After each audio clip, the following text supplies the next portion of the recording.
Imagine the roar of an engine that defies conventional limits, a machine that pushes humanity closer to the edge of speed, altitude, and possibility.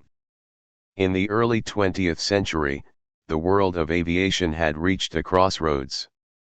Airplanes, once delicate wooden gliders, had evolved into sophisticated machines powered by piston engines and propellers, capable of speeds and altitudes unimaginable a few decades prior. Yet, as designers and pilots pushed these machines to their limits, the mechanical constraints of propeller-driven flight became painfully clear. Propellers lost efficiency at high velocities, engines overheated under stress, and aerodynamics imposed hard ceilings that no amount of ingenuity could overcome. The dream of breaking through these barriers and achieving flight powered by pure thrust, a dream of jet propulsion, was beginning to ignite imaginations across Europe. In England, a young Royal Air Force officer named Frank Whittle wrestled with this very problem. He envisioned a propulsion system that did not rely on the twisting, spinning blades of a propeller but instead used compressed air, fuel, and combustion to produce continuous thrust directly from an engine. Whittle's idea, radical for its time, promised faster speeds, higher altitudes, and smoother flight, yet it faced widespread skepticism.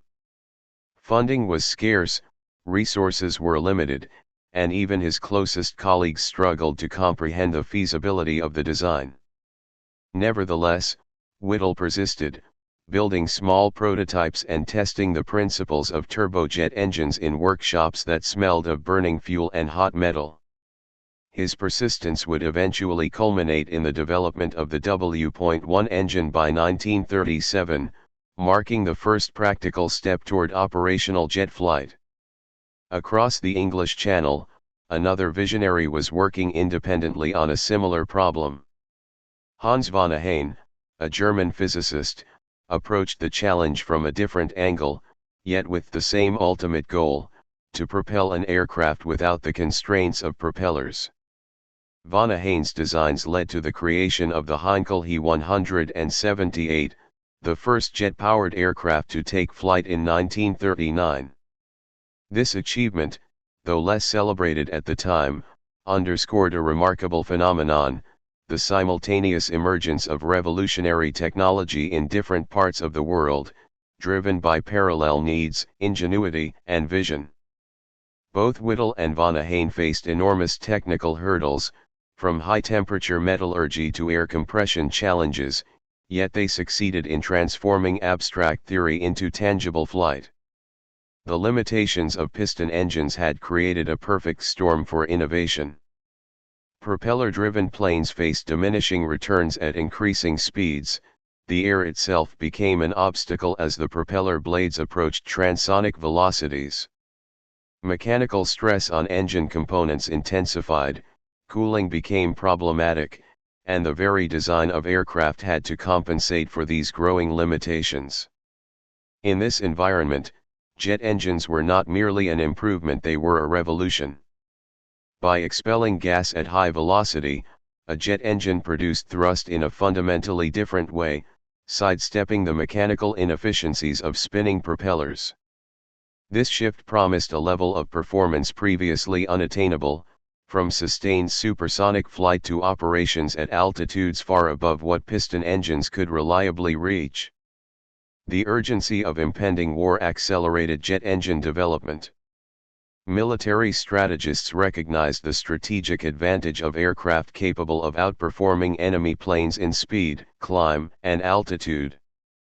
The potential for interception, reconnaissance, and dominance of the skies made jet propulsion an urgent priority. In Britain, the Air Ministry gradually recognized the importance of Whittle's work, allocating funding and facilitating testing even as skeptics questioned the practicality of his ideas. In Germany, the Luftwaffe saw the potential for von Ahn's designs to provide a decisive edge, particularly as the geopolitical climate edged toward global conflict. What had once been a theoretical discussion now became a race, driven by both national pride and the strategic imperatives of war. The first flights of jet-powered aircraft were nothing short of extraordinary. The Heinkel He-178 soared into the German skies, marking a historic leap beyond piston-driven flight. Observers were struck by the smooth, sustained thrust and the remarkable speeds achieved, all without the familiar vibrations and mechanical noise of conventional engines. Shortly thereafter, Britain's Gloucester E.28/39, powered by Whittle's W.1 engine, demonstrated that British engineering could match and even innovate upon these breakthroughs. These aircraft were more than technological curiosities, they were harbingers of a new era in aviation, signaling the arrival of machines that would soon dominate air combat and redefine human mobility.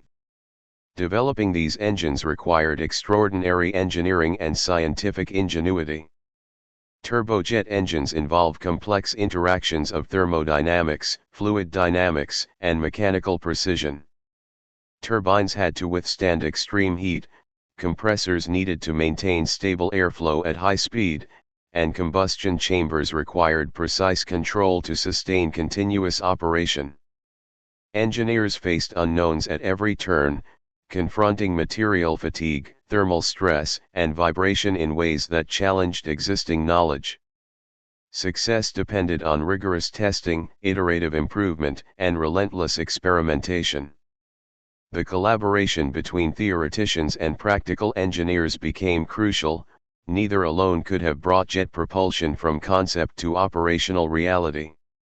The implications of jet propulsion extended beyond military strategy. Civil aviation would eventually benefit enormously, transforming intercontinental travel and shrinking distances between continents to mere hours. Speed and altitude advantages promised safer, faster, and more efficient flight. Yet even in its earliest stages, the military significance was clear.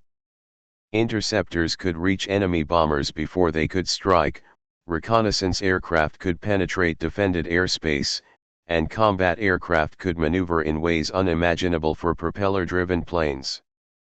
The jet engine redefined the very concept of aerial warfare, making speed, altitude, and performance decisive factors in combat. Early challenges were immense. Jet engines consumed more fuel, required precise maintenance, and were initially prone to mechanical failure.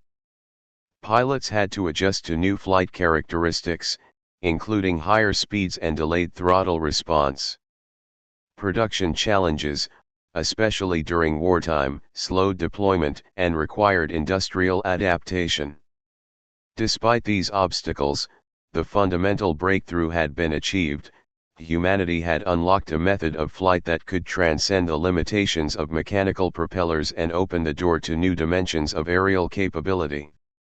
By the end of the 1930s and early 1940s, it was evident that jet propulsion would transform the future of aviation. The work of Whittle and von Ahane, driven by vision, persistence, and ingenuity, had ushered in a new era. Aircraft could now achieve speeds, altitudes, and performance previously thought impossible. The world was on the brink of a revolution, one in which the jet engine would not only change warfare but also herald an age of global mobility, technological innovation, and scientific exploration. The early pioneers had not simply built engines, they had redefined the principles of flight itself, demonstrating that when human creativity confronts the limits of nature, the results can be extraordinary. In hindsight, the dawn of jet propulsion represents a transformative moment in history, combining engineering brilliance, scientific theory, and human determination. It showcased how innovation could overcome limitations imposed by existing technologies and how visionary thinking could reshape the possibilities of an entire field. The early jet engines laid the foundation for aircraft that would dominate World War I's later years, accelerate post-war commercial aviation, and ultimately led humanity toward space. The triumph of Whittle and von Ahane was not just in the engines they built but in opening the skies to a future once imagined only in dreams. World War II and the military imperative. The first hint of a new aerial battlefield emerged not in textbooks but on the windswept tarmacs and secret laboratories of wartime Europe. World War II had already begun to demonstrate that speed, maneuverability, and firepower could determine the survival of nations. Traditional piston-driven aircraft, impressive though they were beginning to show their limitations. In this crucible of conflict, jet propulsion shifted from a futuristic idea into an urgent military imperative. The race to harness this technology became a matter of national survival, with engineers and strategists alike realizing that air superiority could hinge on a machine capable of outrunning and outmaneuvering anything the enemy could deploy. Germany, anticipating the strategic potential of jet propulsion, invested heavily in the development of operational jet fighters. Hans von Ahne's early work with the Heinkel He-178 had demonstrated the feasibility of jet flight, but turning experimental prototypes into combat-ready aircraft required rapid innovation under the relentless pressure of war. The Messerschmitt Me-262, powered by turbojet engines, emerged as the first operational jet fighter in history. Unlike conventional planes, the Me-262 combined unprecedented speed with firepower, capable of intercepting Allied bombers before they could reach their targets. Pilots were confronted with a machine that defied familiar tactics. It accelerated faster, climbed higher, and outpaced any propeller-driven opponent. Yet, despite its technical brilliance, the aircraft faced numerous operational hurdles. Engine reliability was a constant concern, maintenance crews struggled with overheating turbines, and wartime resource shortages made spare parts scarce. Still, the Me-262 represented a glimpse of what air combat could become in the jet age, a glimpse that alarmed both the Allies and German strategists alike. Across the English Channel, Britain had also recognized the transformative potential of jets, though the path was different.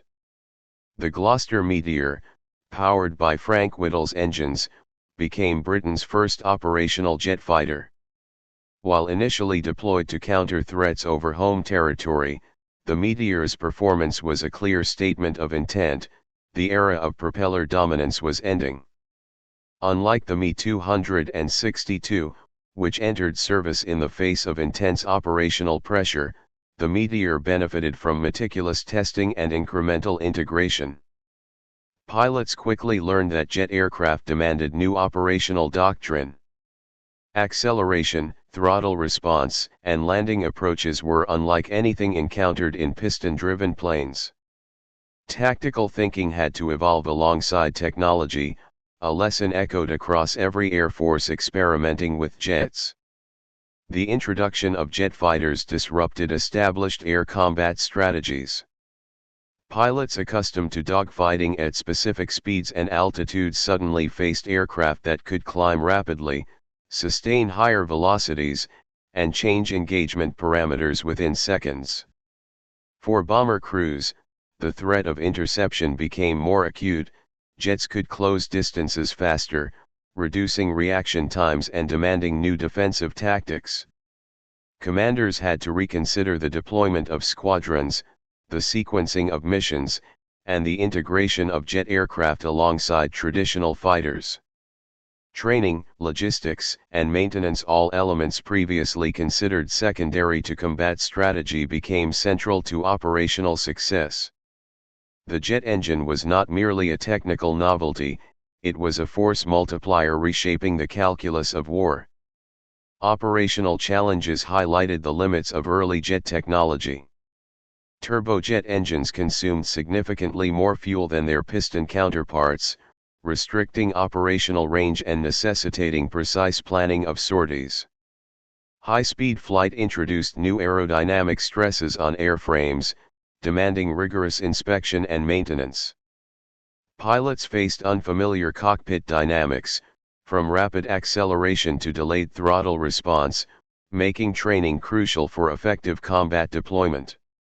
In addition, jet aircraft were more expensive and complex to produce, creating bottlenecks that prevented large-scale deployment.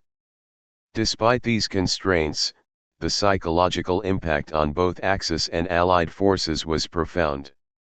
The knowledge that the enemy possessed aircraft capable of outrunning entire squadrons forced a reconsideration of strategy and heightened the urgency of parallel technological development. The military imperative of jet engines extended beyond fighter aircraft. Bombers and reconnaissance planes also stood to benefit, though integration proved more challenging. High-speed jets could penetrate defended airspace with reduced risk, enabling rapid strikes and intelligence gathering previously impossible. Tactical planners began to envision operations where conventional forces could be complemented or even supplanted by jet-powered units, fundamentally altering strategic thinking. Engineers and pilots worked hand in hand to ensure that these machines could not only take flight but operate effectively under the chaotic conditions of war, a task complicated by the constant threat of enemy action and the limitations imposed by production capacity. Innovation was not confined to individual aircraft. Entire doctrines began to emerge, centered on speed, altitude, and precision. Jet engines demanded a re-evaluation of aerial formation tactics, engagement distances, and sortie planning. The reliance on rapid climb rates and accelerated attack sequences changed how pilots approached both offensive and defensive missions. Ground crews, too, faced new challenges, adapting to engines that required different fuels, lubrication, and maintenance routines. The logistical chain itself had to evolve. Airfields were modified to accommodate faster takeoffs and landings, fuel supplies were carefully managed, and parts inventories were expanded to compensate for early mechanical failures.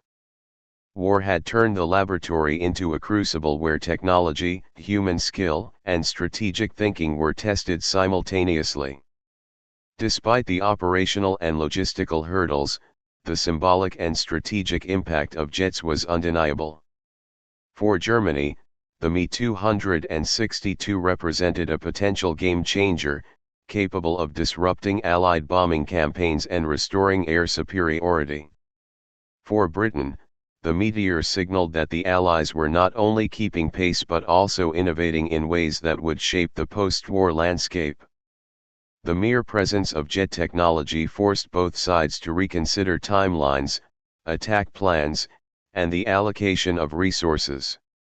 In this context, speed was no longer merely a tactical advantage, it was a strategic imperative, a force that could shift the balance of air power in an era defined by rapid technological evolution.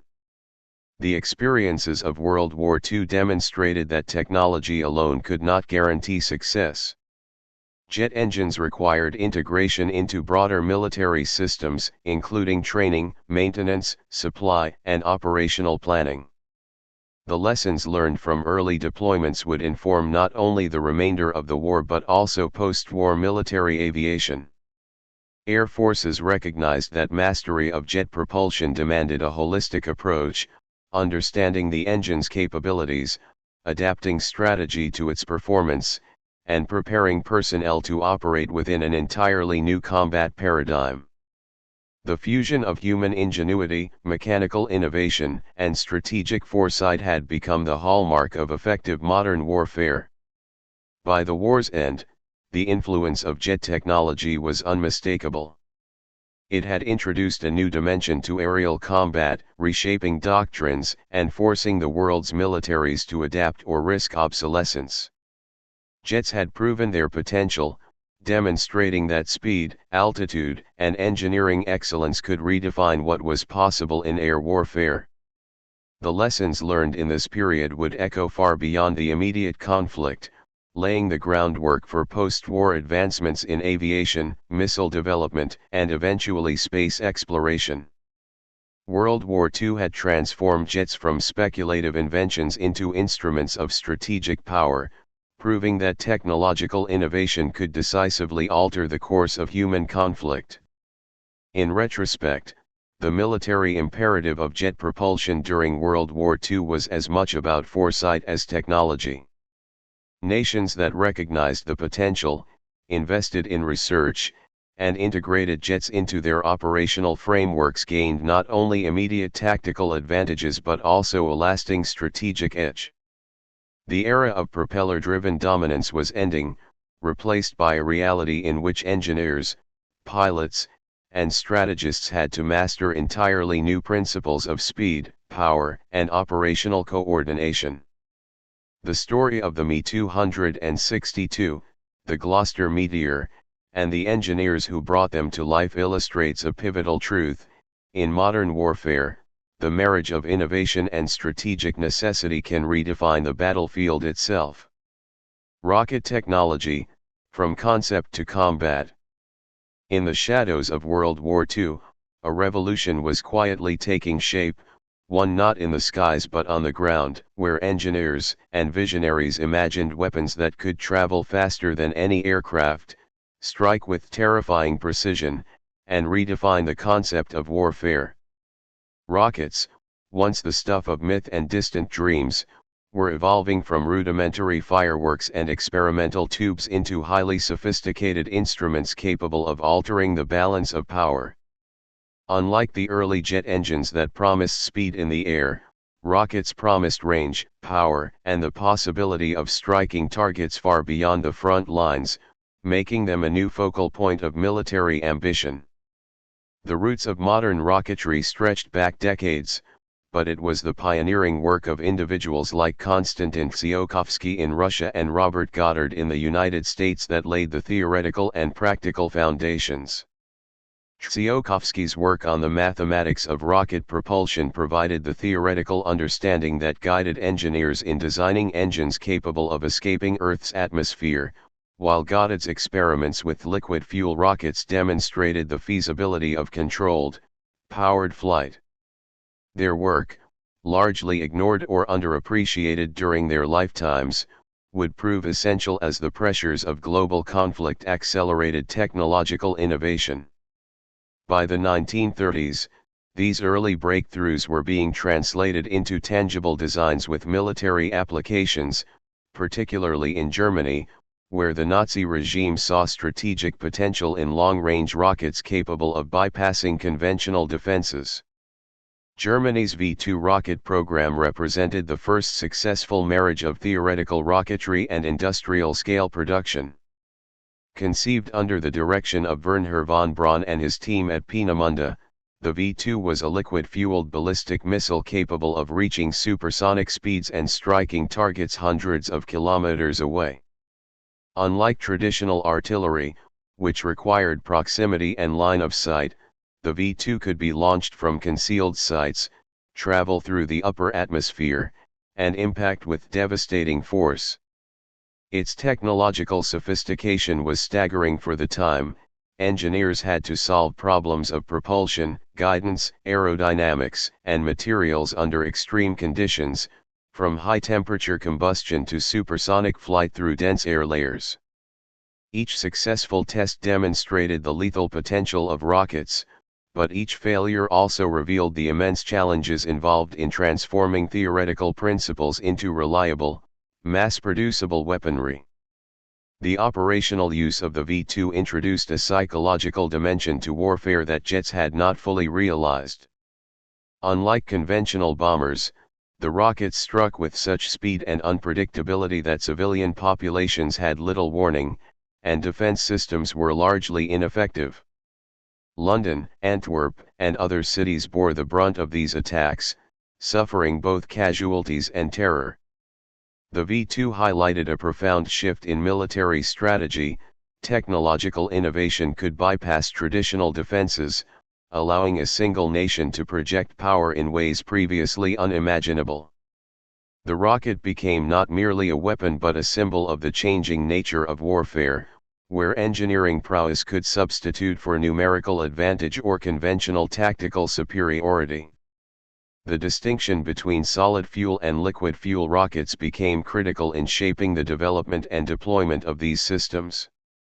Solid fuel rockets, simpler and easier to store, offered rapid launch capability but lacked the efficiency and power of liquid-fueled designs. Liquid fuel rockets, such as the V2, provided greater thrust and control but introduced enormous logistical and technical complexity, requiring specialized fueling, handling, and maintenance. These trade-offs dictated both tactical use and long-term strategic planning. Military planners had to consider not only the destructive capability of a rocket but also the infrastructure, training, and support necessary to deploy it effectively. Rockets were no longer isolated experiments, they were components of a larger operational framework, integrated into the broader strategy of modern warfare. The wartime urgency accelerated innovation at unprecedented speed. Engineers and scientists faced extreme pressure to solve challenges that had previously been considered insurmountable. Guidance systems, for example, required the integration of gyroscopes and rudimentary control mechanisms to stabilize flight and ensure accuracy. Fuel systems demanded exacting precision to prevent catastrophic failures. Aerodynamic design had to account for supersonic airflow, atmospheric pressure changes, and structural stress. Each success built confidence, each failure demanded rapid iteration. The V2 program, despite its destructive intent, served as a proving ground for rocketry as a discipline, demonstrating that sustained, methodical research under pressure could achieve breakthroughs with lasting impact. The intersection of rocketry and human ingenuity was evident not only in Germany but across the globe. The Allies, observing the potential of these weapons, initiated programs to study, reverse engineer, and eventually integrate rocket technology into their own arsenals. After the war, captured scientists and engineers, particularly Wernher von Braun and his colleagues, would play pivotal roles in the United States and the Soviet Union's space programs, demonstrating that military imperatives often catalyze scientific advancement in peacetime applications. The V2, terrifying as a weapon, became a stepping stone to satellites, space probes, and intercontinental ballistic missiles, illustrating the dual-use nature of technology born in conflict. Operational deployment of rockets during the war also underscored the importance of logistics, strategy, and morale. Launch sites required secure, concealed locations, transportation of volatile fuels demanded extreme care, and crews had to be trained under high-pressure conditions. The unpredictability of rocket strikes instilled fear, yet reliability remained a challenge. Each mission revealed the delicate balance between technological potential and practical implementation. Commanders had to reconcile the promise of destructive power with the realities of maintenance, supply, and operational risk. In this sense, rockets were not only weapons but catalysts for innovation in military organization, planning, and operational thinking. By the conclusion of World War II, rocket technology had achieved a level of sophistication that few could have imagined at the war's outset. While its tactical impact was limited relative to conventional forces, its strategic and psychological significance was immense. Rockets demonstrated that warfare was entering an era in which speed, range, and engineering precision could redefine combat effectiveness. Nations that invested in this technology had acquired not only a weapon of destruction but also the foundation for the next phase of human exploration and innovation. The V2 and its contemporaries foreshadowed a future in which missiles, satellites, and space vehicles would dominate both military and civilian spheres. In retrospect, the emergence of rocket technology during World War II exemplifies the transformative power of vision, science, and necessity. What began as a theoretical exploration of propulsion and trajectory evolved into a practical instrument of war with far-reaching implications. Engineers like von Braun, Goddard, and Tsiolkovsky bridged the gap between imagination and reality, proving that methodical experimentation could yield results capable of reshaping human capability. The story of rockets during this era is not merely a tale of destruction but a chronicle of innovation, problem-solving, and the relentless drive to turn possibility into reality.